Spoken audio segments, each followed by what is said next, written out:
asking the question, does it matter to me? Yeah. Like, does this matter to me? Because if it does matter to me, it's probably appropriate to have some emotional charge about it, right? Yeah. And then the next question is can I control it? Right? And if the answer to that is yes, then I definitely should put some energy into it. If the answer is yes to both of them. Yeah.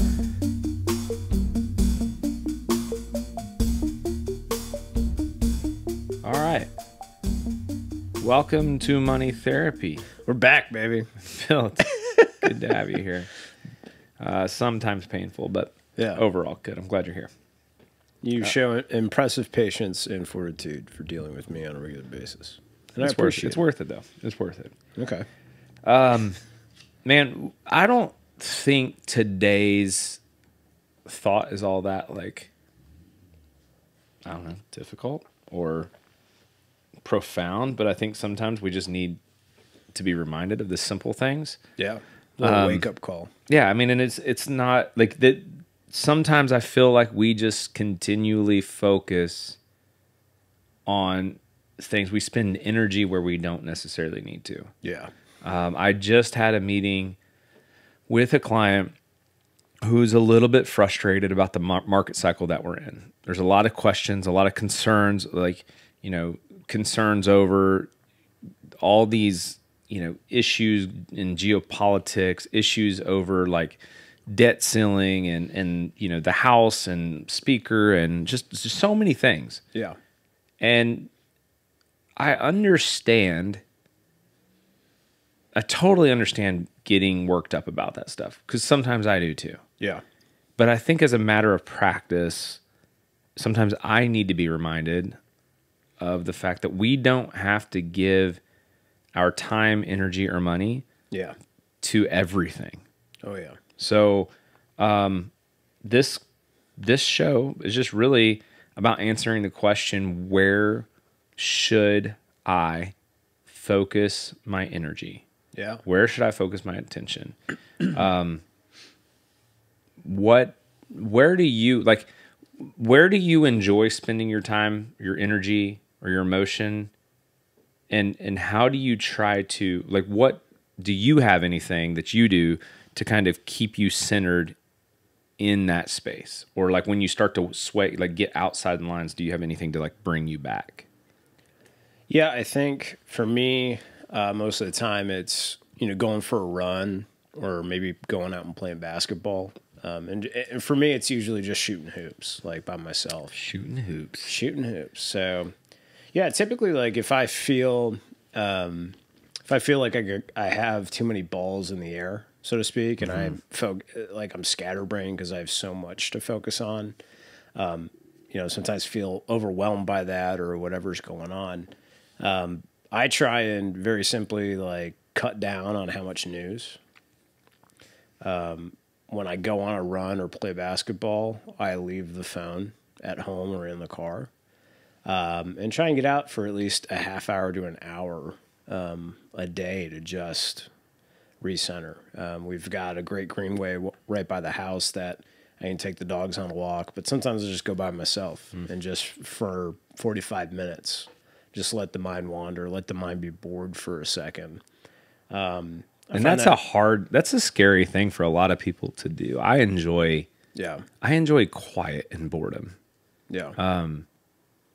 I really do. But I've noticed, especially like even with my daughter, I think boredom scares her. Yeah. I don't know. Yeah. Honestly, it's something that I've actually just recently gotten very disciplined with. For instance, now I don't have the phone in the room that I'm sleeping in. I leave it downstairs in the kitchen. Good. And charged. And, my watch I can make my watch vibrate and have an alarm that way. Yeah. And so it kind of quietly wakes me up, and then I read before I go to bed. And I can tell you, like, that's made a huge difference. I know it sounds kind of silly, but I actually look forward to sitting down and reading the book before I go to bed. And it really kind of calms me down. Whereas, it took me some time to learn that when I first started going, when I go on walks sometimes and I leave the phone at home, I almost get this anxiety thing going where it's like, oh my God, there's somebody back there who needs my attention, and you're like, oh, what if something's wrong with my wife? What if she needs to get a hold of me, or my parents, or, whatever. So many things flash through your head. And then most of the time you go back and no one's even tried to get a hold of me. Yeah.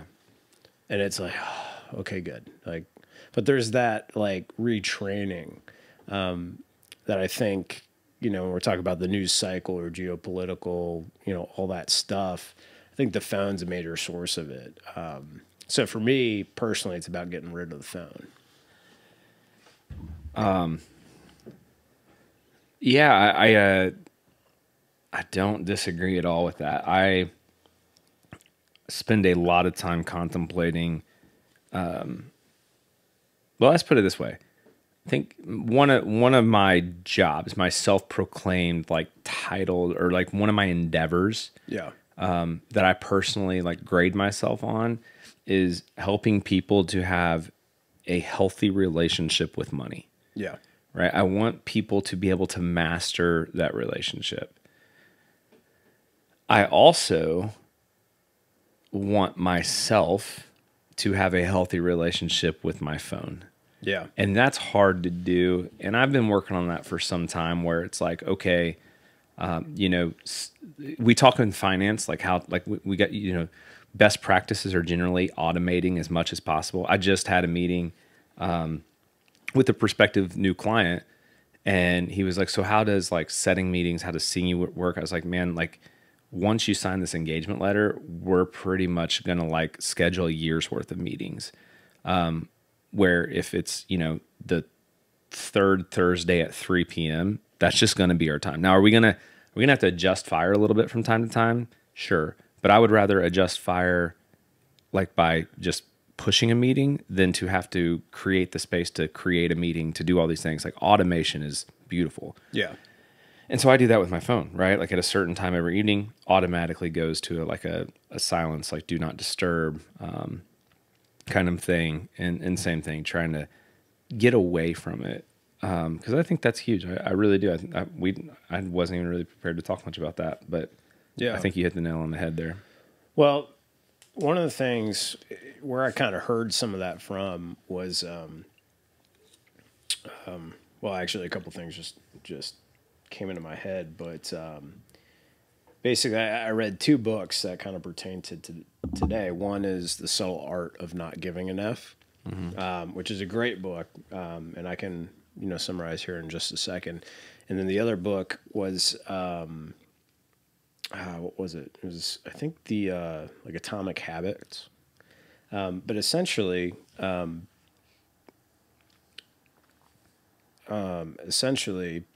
it's just about, noticing what you're doing and trying to make a better decision. Oh, and I remember what it was. I apologize. Basically, he said he never watched the news, and that saved him a lot of time during the week. And he said anything that's really big, like actually newsworthy, you hear about anyway from your friends and your family.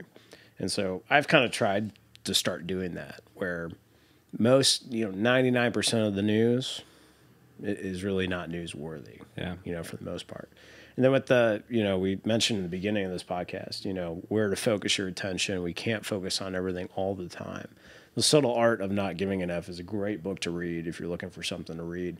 And it focuses just on that. Like, we have to give an F about some things, right? We have to. But we get to choose what those things are. And with that in mind I only have so many Fs to give, right? And it's a humorous book, but it's actually a really, really good, it's a good read. Gotcha. And it's not too thick. So that's just part of where my brain went. I have my vetting process. So it's hard for me because I genuinely enjoy learning from like through current events and through history, like research, but I do try to read as much news as I watch. Yeah. And that's almost maybe that's more of like a self-justification. It's just like, I'm not just getting caught up. Like, so if I'm reading it, like I'm going out of my way to process it a different way. It's not just me like falling prey to like Headlines. Yeah. Just being overwhelmed all the time. Whatever you see on the TV at the but, moment's notice. But I like thinking through a lot of stuff. So that way, when friends and family come to me and try to have the conversation, I want to be well-versed. So it's a balance for me. About instead of like abstaining, limiting, right? And then controlling the sources and how I take it in. Yeah. Like when you turn on the news, you're told what to care about. And they also like put all these like colors and brilliant lights and like catchy words and pictures and all this stuff to like really draw you in and make you feel 10 times more than what you probably need to feel about a topic. Yeah. And try to polarize and, everyone like, so for me, it's like, okay, if I can just see the headline and then go read an article about it, I can kind of take it as slow as I need to. Yeah. So for me, it's just about kind of controlling that. But I will say, because I know your next question, you were going to ask me like, what do I do? Yeah. Yeah. That was going to be your very specific next question. Absolutely. I have a little bit of a vetting process that's 2 simple questions. Right. And again, I am not perfect by any means. This is something I try to do, and I try to do it sometimes, but it's better than never doing it at all. Yeah. So when I start getting stuck into when I fall into the trap of giving my time or energy or emotion to things that I probably shouldn't, I put it through a vetting question. Okay. Or 2 questions. One, asking the question, does it matter to me? Yeah. Like, does this matter to me? Because if it does matter to me, it's probably appropriate to have some emotional charge about it, right? Yeah. And then the next question is can I control it? Right? And if the answer to that is yes, then I definitely should put some energy into it. If the answer is yes to both of them. Yeah. So like we talk to clients, how does this like tie into finances?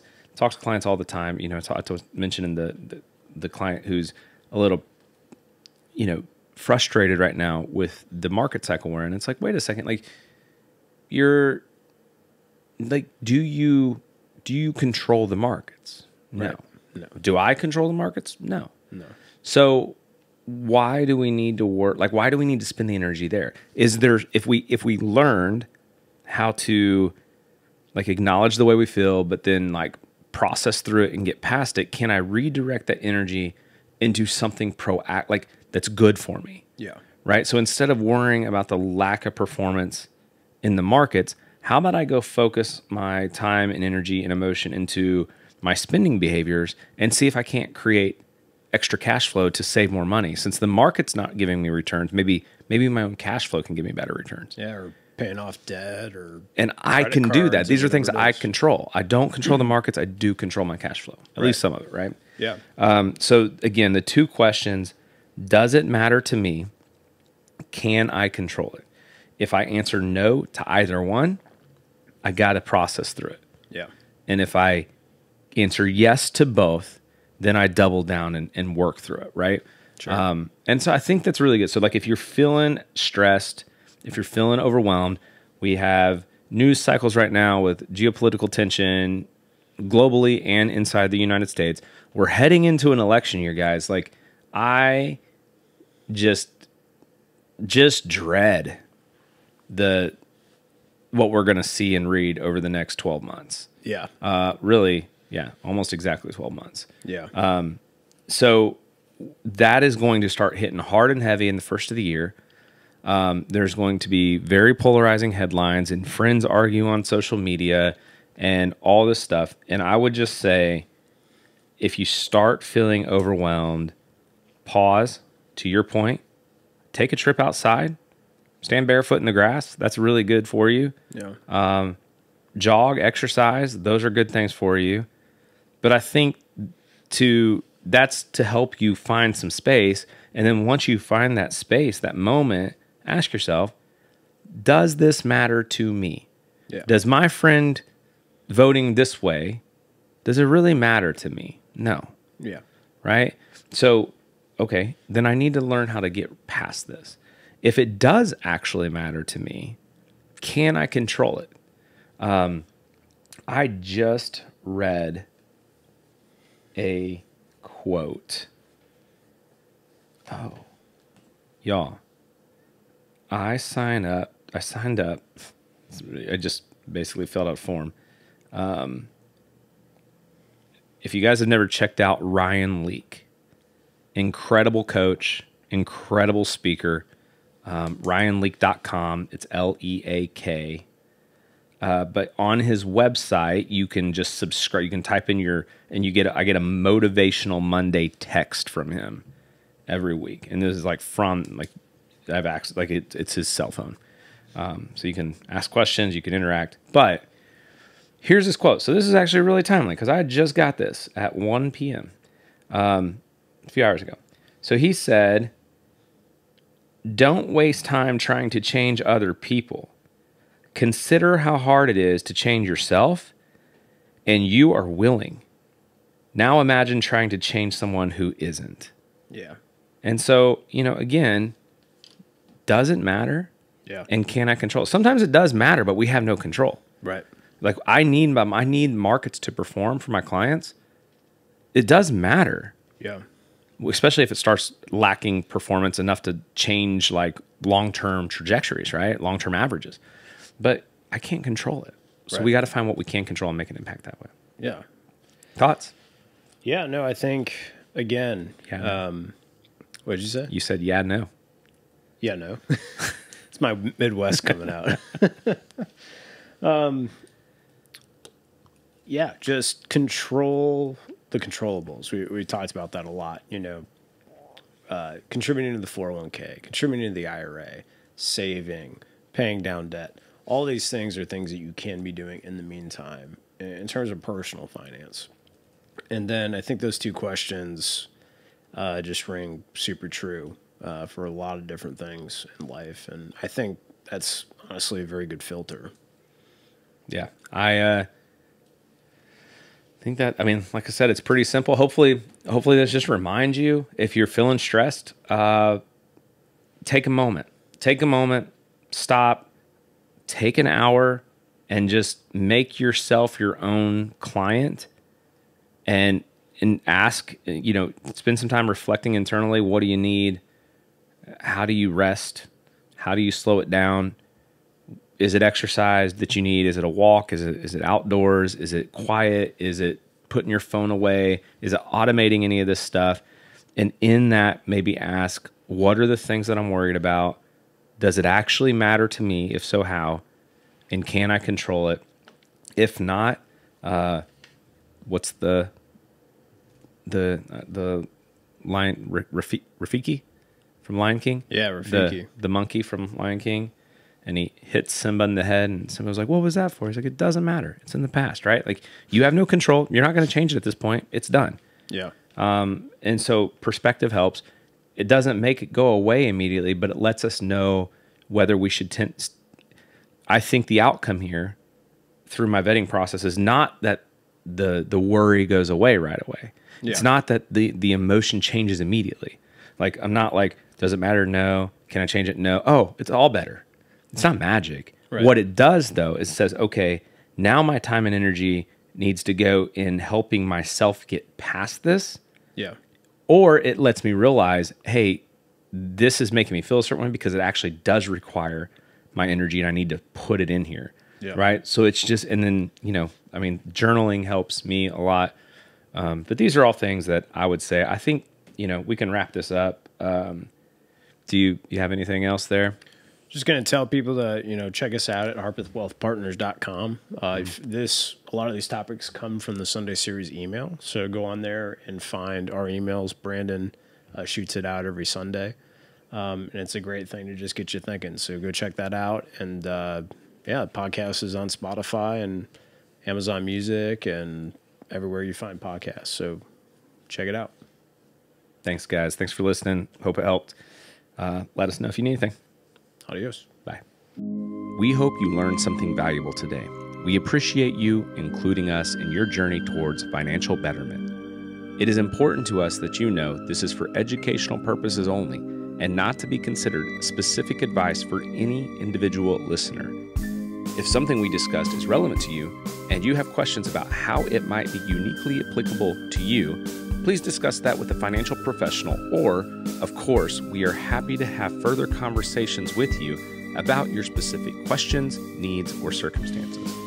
We welcome you to reach out to us via our website, harpethwealthpartners.com, or by emailing Brandan at bmc@harpethwealthpartners.com. Securities are offered through LPL Financial, member FINRA SIPC. Investment advice is offered through Private Advisor Group, a registered investment advisor. Private Advisor Group and Harpeth Wealth Partners are separate entities from LPL Financial. The opinions voiced in this material are for general information only and are not to be intended to provide specific advice or recommendations for any individual. To determine which strategies or investments may be suitable for you, consult appropriate qualified professionals prior to making a decision. Investing includes risk, including fluctuating prices and loss of principal. No strategy assures success or protects against loss. All performance referenced is historical and is no guarantee of future results. All indices are unmanaged and may not be invested into directly. Hypothetical examples presented are not representative of any specific investments. Your results may vary. We want to thank you for your time, and we look forward to having you back next week.